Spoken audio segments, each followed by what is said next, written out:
नमस्कार दोस्तों, स्वागत है आपका स्टडी फॉर सिविल सर्विसेज में। बिहार एसआई का जैसा पेपर आता है बिल्कुल वैसी ही बिल्कुल फ्री क्विज करवा रहे हैं। स्टडी फॉर सिविल सर्विसेज का बिल्कुल फ्री इनिशिएटिव है ये दो टेलीग्राम चैनल जो मैं बताने जा रहा हूं इनको तुरंत ज्वाइन कर लीजिएगा और आगे भी आपको ऐसी क्विज मिलती रहेगी।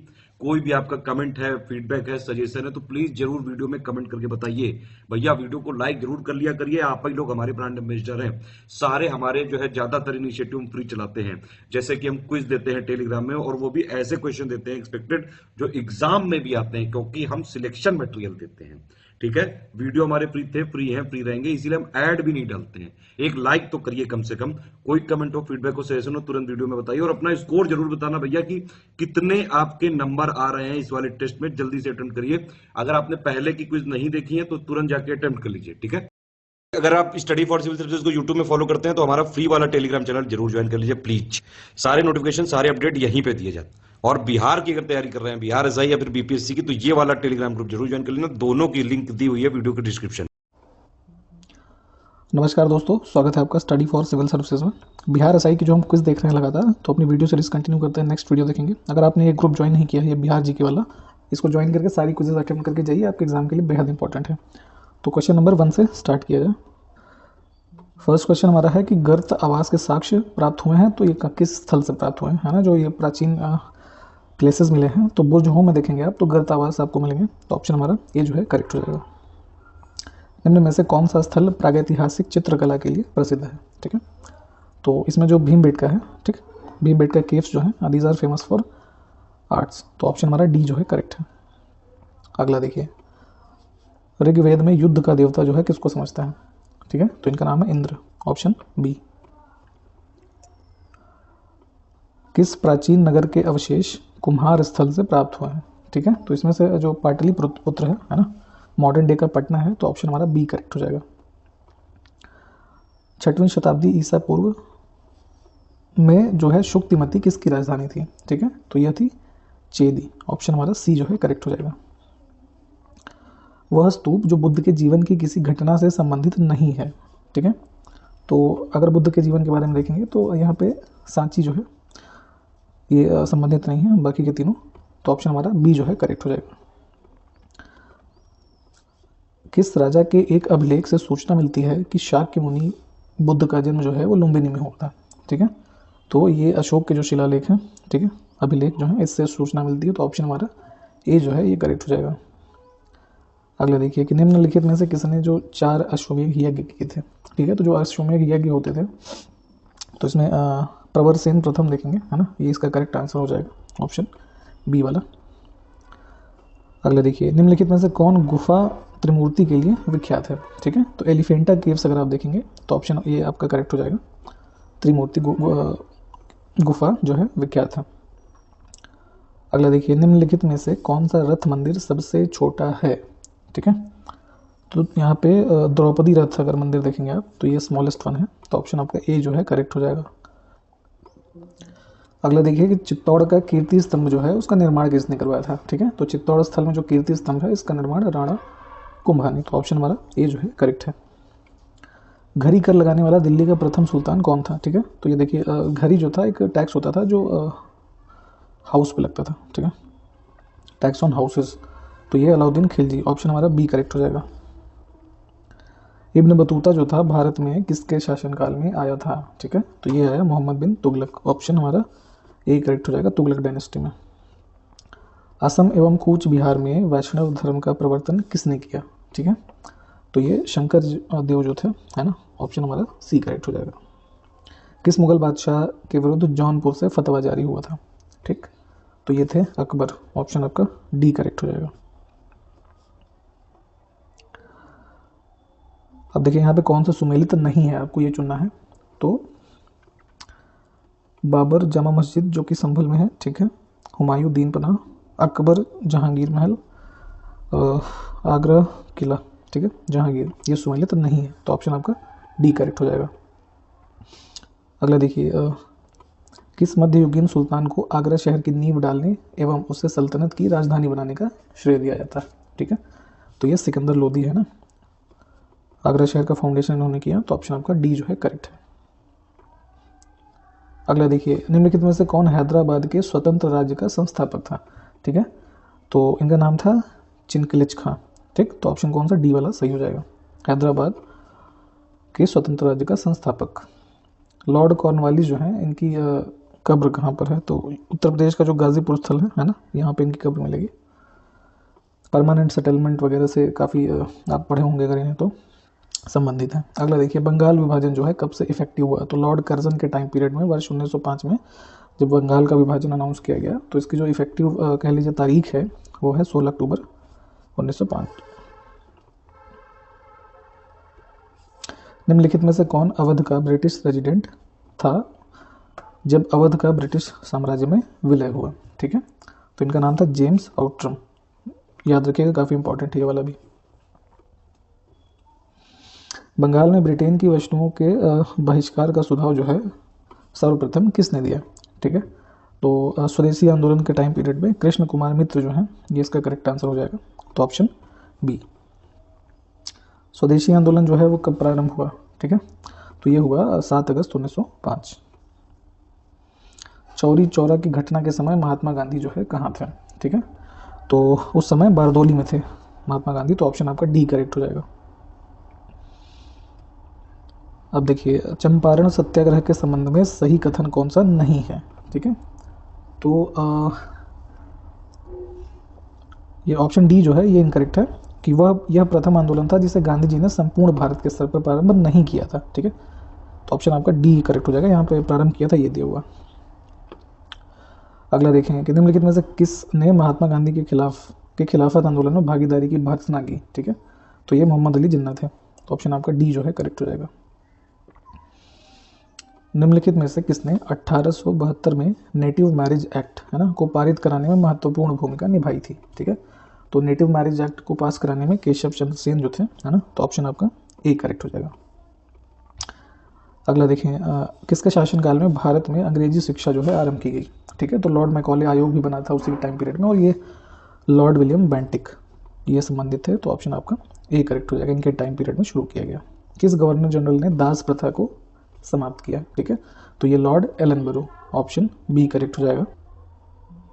अगला देखिए, निम्नलिखित में से किसने विलय की नीति नियोजित एवं क्रियान्वित की? ठीक है, तो डॉक्ट्रिन ऑफ लैप्स की बात हो रही है। ठीक है, तो इससे संबंधित है लॉर्ड डलहौजी, तो ऑप्शन आपका सी जो है करेक्ट हो जाएगा। अगला देखें, all India trade union Congress के 1920 में मुंबई में होने वाले प्रथम अधिवेशन की अध्यक्षता किसने की? तो ध्यान रखिएगा, all India trade union Congress का फर्स्ट सेशन जो हुआ 1920 में मुंबई में, ठीक है, और इसकी अध्यक्षता की लाला लाजपत राय, ऑप्शन सी। निम्नलिखित में से कौन भारतीय राष्ट्रीय कांग्रेस में उदारवादियों से जुड़ा नहीं था? ठीक है, तो उग्रवादी और उदारवादी ऐसे दो फैक्शन हो गए थे ना, मॉडरेट्स और एक्सट्रीमिस्ट, तो इसमें अगर उदारवादियों से संबंधित में आप देखेंगे तो लाला लाजपत राय जो है ना, ये एक्सट्रीमिस्ट में आएंगे, तो ऑप्शन आपका डी जो है करेक्ट है। क्रांतिकारी काल के निम्नलिखित लोकप्रिय पत्रिकाओं में से कौन अनेक कारणों से कांग्रेस की आलोचना करती थी? ठीक है, तो इसमें देखें काल, संध्या, युगांतर, है ना, ये तीनों ही क्रिटिकल थे बहुत कांग्रेस के, तो ऑप्शन हमारा डी करेक्ट हो जाएगा। सही सुमेलित देखिए कौन सा नहीं है, ये चूज करना है आपको। तो यहाँ पे थियोसॉफिकल सोसाइटी जो महादेव गोविंद रानडे से संबंधित नहीं थी, तो ऑप्शन आपका जो डी है ये करेक्ट होगा यहाँ पे। फाउंडर्स अगर आप इसके देखेंगे तो 1875 में, है ना, इसका फाउंडेशन हुआ न्यूयॉर्क में अमेरिका में, और मैडम ब्लवाट्स्की और कर्नल ऑलकॉट, है ना, ये दो लोग थे जो इससे एसोसिएटेड थे फाउंडेशन से, तो ऑप्शन डी यहाँ पे इनकरेक्ट था। अगला देखें कि हरिजन सेवक संघ के संस्थापक अध्यक्ष जो हैं वो कौन थे? ठीक है, तो इनका नाम था जी.डी. Birla, option A. भारतीय राष्ट्रीय कांग्रेस की स्थापना के समय भारत का वायसराय जो कौन था?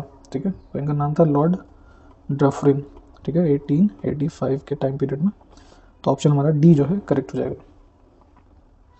देखें, निम्न भारतीय राष्ट्रीय कांग्रेस के किस अधिवेशन में सुभाष चंद्र बोस दूसरी बार अध्यक्ष चुने गए थे? ठीक है, तो 1939 त्रिपुरी सेशन, ठीक, तो ऑप्शन आपका ए करेक्ट हो जाएगा। अगला देखें कि भारतीय राष्ट्रीय कांग्रेस के अधिवेशनों में से किसमें कांग्रेस का लक्ष्य पूर्ण स्वराज घोषित किया गया, है ना, तो ये जो किया गया था लाहौर सेशन 1929 में, ठीक है। तो ऑप्शन हमारा ए करेक्ट हो जाएगा। कस्तूरबा एवं महादेव देसाई की समाधि जो है किस परिसर में स्थित है, ठीक है। तो ये पुणे में आगा खां पैलेस, ठीक है, ये करेक्ट आंसर हो जाएगा, ऑप्शन ए। अगला देखें, कौन सुमेलित नहीं है। तो यहाँ पे बनिहाल दर्रा जम्मू कश्मीर, ठीक है, नाथुला सिक्किम, नीति उत्तराखंड, शिवकीला जो है अरुणाचल प्रदेश नहीं, यह हिमाचल प्रदेश के किन्नौर जिले में स्थित है, इंडिया चाइना बॉर्डर पर। तो ऑप्शन आपका डी जो है ये इनकरेक्ट है। कावेरी नदी का उद्गम अब बताना है आपको, ठीक है। तो ये है ब्रह्मगिरी की जो पहाड़ियाँ हैं, ऑप्शन ए हमारा करेक्ट हो जाएगा। देखिए फिर से कौन सा सुमेलित नहीं है ये चूज़ करना है, इसको बड़े ध्यान से देखा, ये बहुत बार गलत हो जाता है। तो मांडव पहाड़ियाँ जो हैं ये महाराष्ट्र में नहीं है, ठीक है। तो ऑप्शन यहाँ से हमारा जो बी है ये करेक्ट होगा, मध्य प्रदेश इसका उत्तर हो जाएगा। चलिए अगला देखेंगे हम, भारत में सबसे बड़ा बाघ आवास जो है वो कहाँ पर पाया जाता है, ठीक है। तो आंध्र प्रदेश में है ना, नागार्जुन सागर श्रीशैलम जो है एक काफ़ी क्रिटिकल टाइगर रिजर्व है। तो ऑप्शन यहाँ से ए करेक्ट हो जाएगा। देखिए नागार्जुन सागर कहाँ पर स्थित है, तो ये कृष्णा नदी पर, ऑप्शन आपका बी करेक्ट हो जाएगा। शिव समुद्रम जल विद्युत परियोजना जो है वो कहाँ पर स्थित है, तो ये है कर्नाटक में, ऑप्शन डी। कौन आंध्र प्रदेश का बंदरगाह नगर नहीं है, ठीक है, सॉरी नगर है, ठीक है। तो अगर आपने मैप देखा है आंध्र प्रदेश का ऐसे किनारे वाला, तो काकीनाडा जो है ये है ना बंदरगाह नगर है। तो ऑप्शन आपका ए करेक्ट हो जाएगा। निम्नलिखित में से कौन सा सुमेलित नहीं है, ठीक है, फिर से देख लेते हैं। तो यहाँ पे कुछ वो हैं कंट्रीज हैं, उनकी कैपिटल है, ठीक है। तो इसमें ये ठीक है ना, डी ऑप्शन आपका इनकरेक्ट है यहाँ पे। इसकी कैपिटल है नूर सुल्तान, ठीक। चलिए अगला देखेंगे हम, शीतोष्ण कटिबंधीय स्थल है, ठीक है, इनमें से कौन सा। तो ये यहाँ पे देखेंगे तो पैटागोनिया जो डेजर्ट है ये करेक्ट हो जाएगा, ऑप्शन डी। विश्व की सबसे गहरी झील जो है वो कौन सी है, ठीक है। तो ये है आपका बैकाल झील, option A.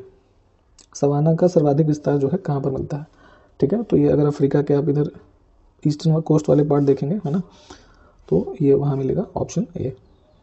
Yellowstone national park जो है वो कहाँ पर स्थित है, कई बार एग्जाम्स में पूछा गया है और आगे भी पूछे जाने की संभावना है। तो ये है आपका अमेरिका में, यूएसए। अच्छा अगला देखें कि निम्न नगरों में से कौन दूरतम उत्तर में स्थित है, ठीक है। तो अगर जैसे मान लीजिए मैप है ये नॉर्थ, तो नॉर्दर्न मोस्ट जो है वो कौन सा, ठीक है। तो अगर आप लैटिट्यूड वाइज देखेंगे है ना, तो ये रोम हो जाएगा इसका उत्तर, ऑप्शन डी। चलिए अगला देखिए, भारत में किस वर्ष परिवार नियोजन कार्यक्रम जो है वो प्रारंभ किया गया, ठीक है। तो ये 1952 इसका आंसर हो जाएगा, ऑप्शन सी। अब भारतीय अर्थव्यवस्था को वर्णित किया जा सकता है किस रूप में, ठीक है। तो ये है हमारी एक विकासशील है ना, डेवलपिंग इकोनॉमी है हमारी, डेवलप्ड नहीं है अमेरिका और इन सब देशों की तरह, हम लोग डेवलपिंग है। जनगणना 2011 के अंतिम आंकड़ों के अनुसार देश में महिलाओं की साक्षरता दर जो है वो कितनी है, ठीक है। तो ये थी 64.6%। जनगणना 2011 के अनुसार भारत में सबसे कम यौन अनुपात है, ठीक है। तो अगर इनमें से देखेंगे आप तो दमन एंड दीव इसका आंसर हो जाएगा, ऑप्शन ए जो है करेक्ट है। अगला देखें कि निम्न में से कौन जल प्रदूषक नहीं है, ठीक है, वाटर पॉल्यूटेंट इनमें से कौन नहीं है। तो तांबा इसका उत्तर हो जाएगा, ऑप्शन बी। ग्रीन हाउस गैसों की संकल्पना जो है वो किसने की थी, ठीक है। तो इनका नाम था जोसेफ फोरियर, ऑप्शन सी वाला, ठीक है। तो जैसे मीथेन है ना, ओजोन, वाटर वेपर, ये सब जो है ग्रीन हाउस गैसेस। अगला देखिए, निम्नलिखित में से कौन सी प्राकृतिक रूप से पाई जाने वाली ग्रीन हाउस गैस सर्वाधिक ग्रीन हाउस इफेक्ट करती है, ठीक है। तो सबसे ज़्यादा इफेक्टिव जो है वो कार्बन डाइऑक्साइड CO2, ठीक, ऑप्शन ए करेक्ट हो जाएगा।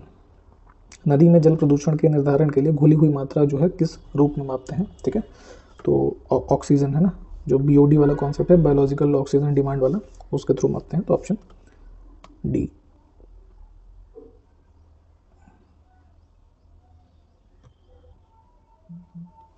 अगला देखिए, सोयाबीन के दाने में तेल की मात्रा जो है वो कितनी होती है, ठीक। तो ये लगभग 38 से 40% मानते हैं। तो ऑप्शन यहाँ पे जो डी वाला है ना, ये करेक्ट है, इसको देखिएगा ध्यान से। विश्व पर्यावरण दिवस कब मनाते हैं, ठीक है।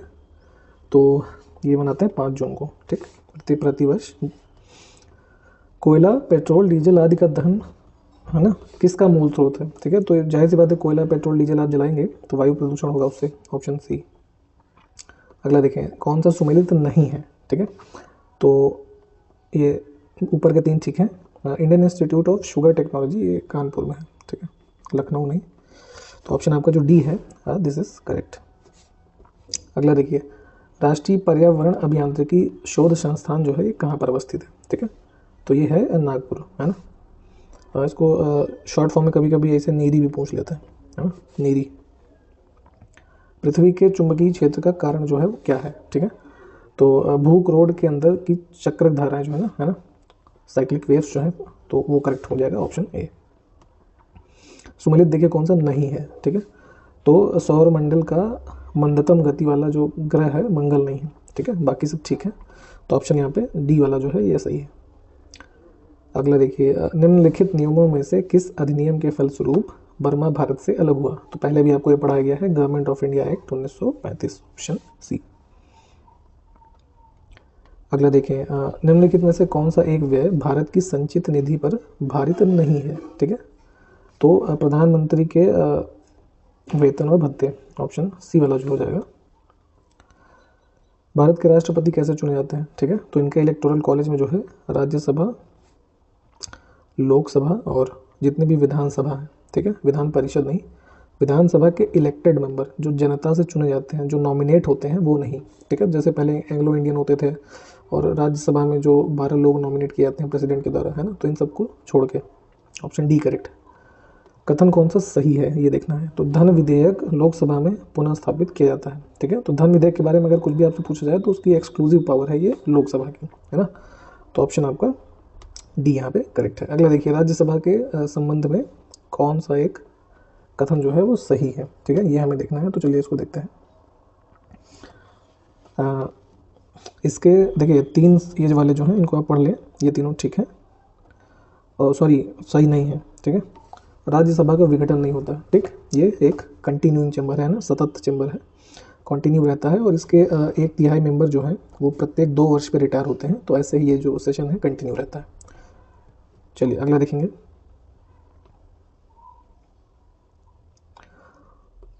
भारतीय संसद में क्या सम्मिलित है? ठीक, तो इसमें प्रेसिडेंट, लोकसभा और राज्यसभा, ठीक है, तो ऑप्शन हमारा जो डी है ये करेक्ट हो जाएगा। लोकसभा के लिए निर्वाचन के बारे में कौन सा कथन सही नहीं है?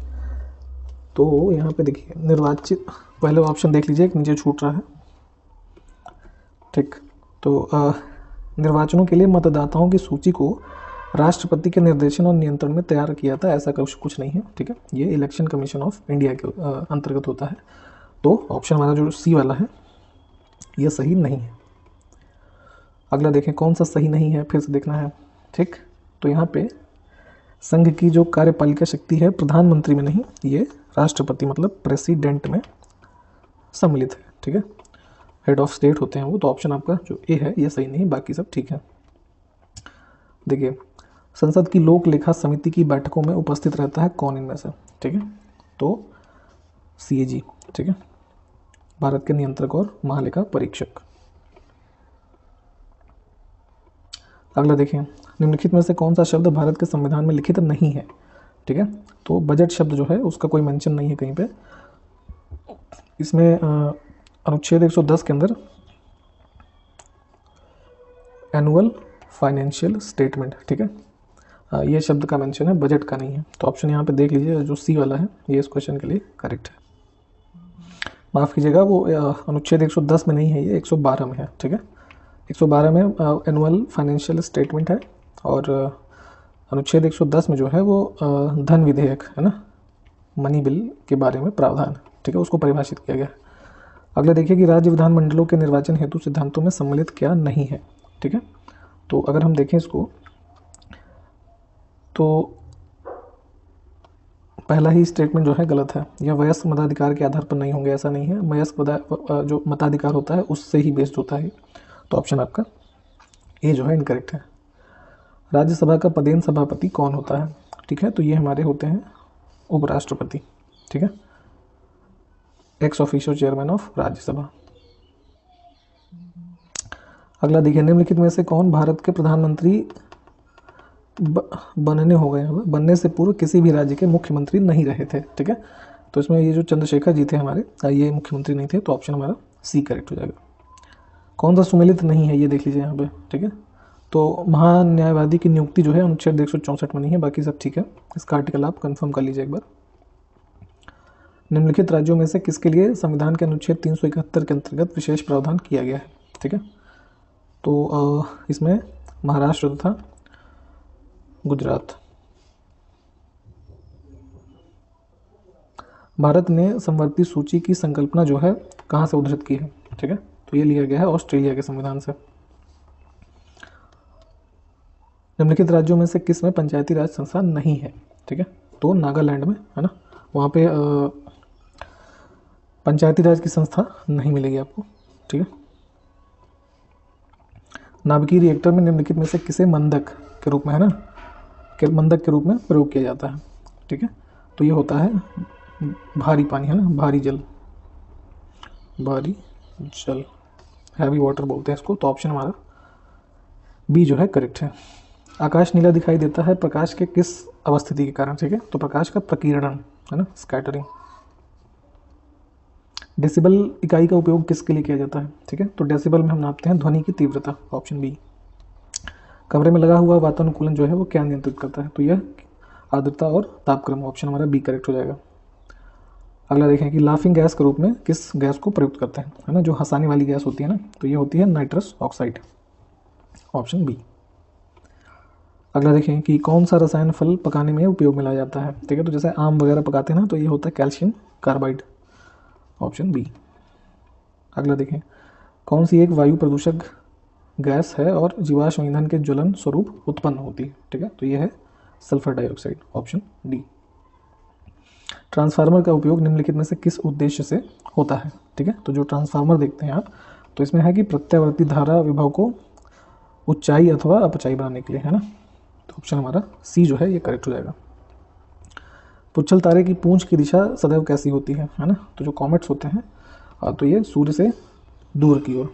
ठीक है, कुछ ऐसे, तो ऑप्शन हमारा ए करेक्ट हो जाएगा। अफीम पोस्ते के पौधे के किस भाग से प्राप्त होता है। ठीक है, तो जो अफीम होता है, पहले तो अफीम का मतलब पोस्ता का एक पौधा होता है, उससे प्राप्त होता है। ठीक, और अधपके फल जो है ना, उससे निकालते हैं इसको अफीम, ऑप्शन सी। निम्न मसालों में से कौन सी एक पुष्प कालिका होती है। ठीक है, तो ये होता है आपका लौंग।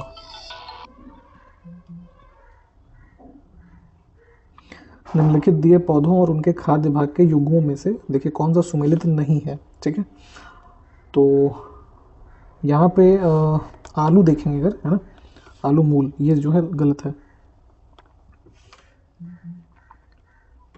ठीक, जड़ होता है आलू, शकरकंद, ये सब, है ना। देखिए निम्नलिखित में से किस युग्म की बीमारियों का कारण जो है विषाणु है ना, वायरस। ठीक है, तो इसमें से पोलियो और बर्ड फ्लू। ठीक, ऑप्शन बी। निम्नलिखित उड़ने वाले जीवों में से कौन सा पक्षी वर्ग में जो है नहीं आता है। ठीक है, तो ये चमगादड़ है, ये मैमल है। अगला देखें, कौन सा पादप हार्मोन जो है नहीं है ना, प्लांट हार्मोन नहीं, इंसुलिन जो है ना, ये एनिमल हार्मोन है, तो ऑप्शन हमारा डी जो है ये करेक्ट हो जाएगा। अंतिम प्रश्न देखिए कि सीटी स्कैन करने में प्रयोग में क्या लाया जाता है। ठीक है, तो जब आपने कभी मेडिकली अनफिट हुए हो, तो अगर सीटी स्कैन आपने देखा हो, तो उसमें यहाँ पे एक्स किरणें यूज़ करेंगे। ठीक, तो आज के टेस्ट में इतना ही। सारे क्वेश्चंस अच्छे से देख लीजिए, अगले वीडियो में मिलेंगे हम आपसे। धन्यवाद, जय हिंद।